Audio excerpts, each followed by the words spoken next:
So the next person I'm going to bring to the stage is one I mentioned I've known for a number of years. And when we were both on the same program back in 2004 down here in Maryland. And Dr. Parker spoke, and Gerard and I were like, wow, this guy is good. And we were like, we've got to bring him to Jersey. And that's what we did. We brought him to Jersey, I don't know, 3, 4, I don't know how many times. A number of times we've had the opportunity to bring him to Jersey. He is a very accomplished man. But as you're going to see tonight, he's also a very down-to-earth, you saw him last night, very down-to-earth guy, and a very transparent guy. And it's funny, I was saying to you last night how much I appreciated your transparency. Didn't you appreciate that last night? That was real. And to be able to see him show his heart that way was just a powerful moment. And I've heard him speak many times, and I can't say I've seen that in him before. And so I know God is working in him, and he's a very accomplished man. He's on TV and, been all over the world talking to people. I mean, he has done a whole lot in his life. But to see him stand there and speak about something that most people, most men, would not want you to know about them. They don't want you to know about their shame. They don't want you to know about their struggles. Everybody wants to stand up here, like he said, and show you their front stage. But for him to be able to be vulnerable and open in the way that he was last night was powerful. And it got me, like I was sitting there like, boo-hooing, and I saw there were a few people in the room who were in the same space, but I just really appreciated his vulnerability. And so I'm looking forward to what he's going to share tonight. His topic is what a sponge teaches about forgiveness and God's presence in marriage. Give it up for Dr. Johnny Parker.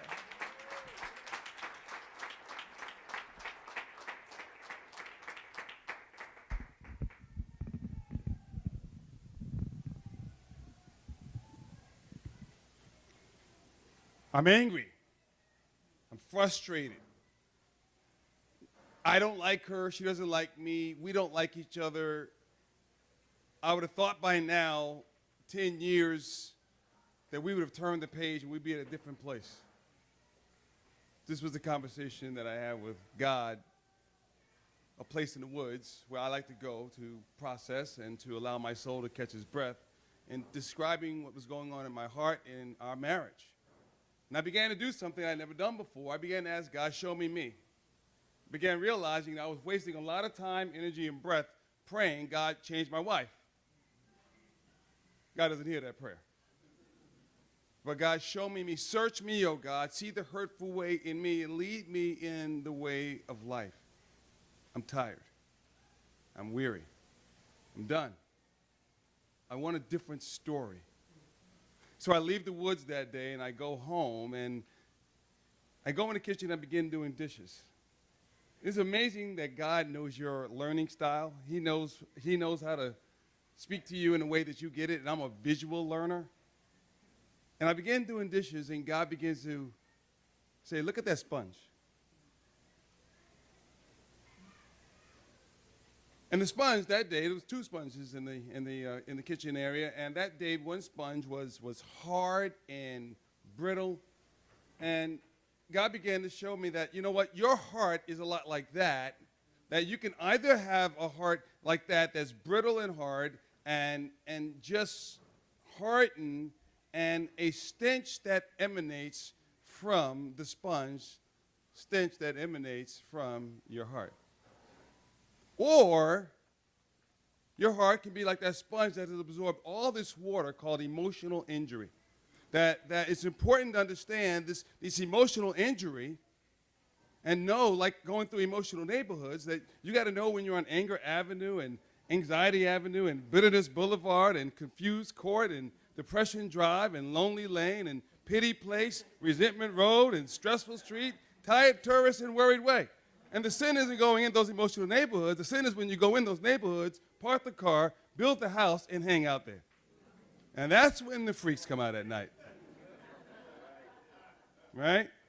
And so, or you can be that guy that engages the sponge and begins the process of wringing out the sponge. And I began thinking about the counseling that I've done over the years and think about the many, many couples. The most beautiful thing that happens is when a husband turns to the wife, a wife turns to the husband, and they begin to get really, really honest. Emotional intelligence tells us that over 90% of your success in life is based on your emotional intelligence. What is a marital intelligence as well? They would probably give you the same numbers in terms of 90%. Is when you get self-aware and get really, really honest. And it's a beautiful thing to see that husband turn to the wife and the wife turn to the husband, and they begin to acknowledge how they've emotionally injured one another as they're holding hands. And they begin to really embrace forgiveness and embrace humility and embrace what the scripture says in Proverbs 22:4, that with the fear of the Lord and with humility comes life, honor, and riches. And who doesn't want that? But embracing the sponge, God began to show me that anxiety in the heart of a man weighs it down, but a good word makes it glad. And so it's a process of wringing out the sponge that for some emotional injuries, you may be able to wring it out one time and you're done and you're free. But for other emotional injuries,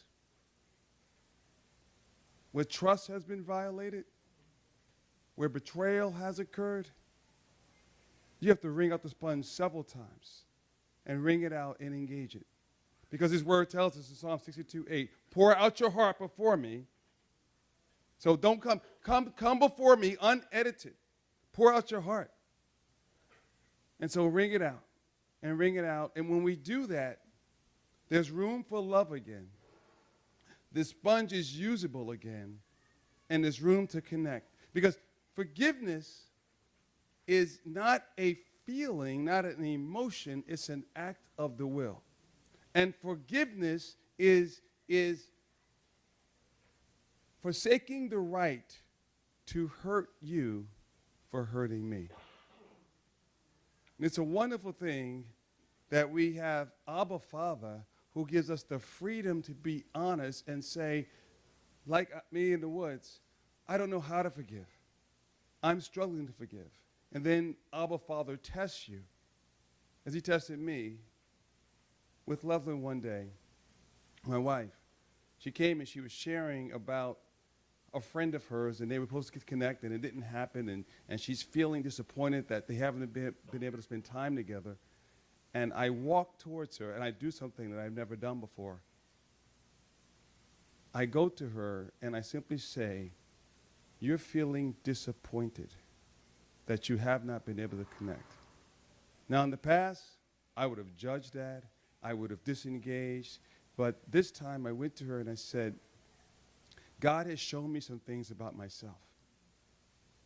And I want to ask your forgiveness. I had never been that empathetic towards my wife, and I had never, ever been that honest to say, will you forgive me for how I have emotionally injured you? Before it would have been my bad, but never saying, will you forgive me? And then being able to own it and say, the way I've spoken to you, the way I've related to you, and even going to my sons, when they've seen me dishonor their mother, to say the way that I spoke to mom is not the way God calls a Christian man and husband to speak to his wife. Will you forgive me, guys? Will you forgive me, honey? And God showed me that it's in the wringing out of the sponge. It's being able to own what's going on in your heart and wringing out the sponge that you make room for love again, and that the sponge stays light. Anxiety in the heart of a man, of a woman, of a couple weighs it down, but the good word of forgiveness.